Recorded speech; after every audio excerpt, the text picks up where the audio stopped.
First time for Countdown's number 2 story, tonight's worst persons in the world.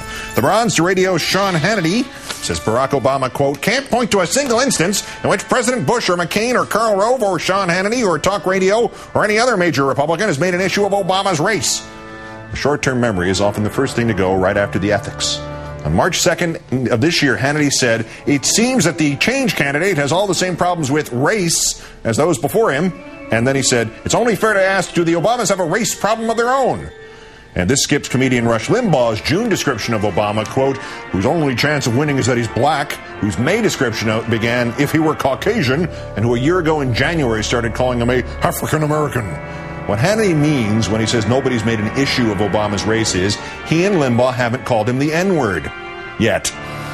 Runner-up Greg Jarrett of Fix News. This is one of the all-time great non-sequiturs. Bonnie Irby of PBS was the guest on the show, and she said, the American public have told pollsters this political season they want substance. Both these candidates have expressed support for allowing Georgia into NATO. We could have been on the verge of nuclear war. Those are the kinds of the things that American public wants to see discussed. Greg Jarrett's response, quote, right.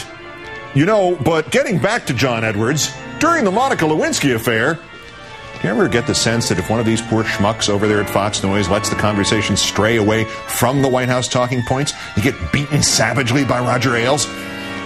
But our winner, Stuart Shepard, a video producer and internet commentator for James Dobson's Focus on the Family Holier Than Thou Society, he is asking for people to pray for rain on Thursday, August 28th in Denver at the stadium where Obama will give his acceptance speech. Sure, it's boyish humor, Shepard asserts, but at the same time, it's something people feel very strongly about. They're concerned about where he would take the nation. Hey, you know what?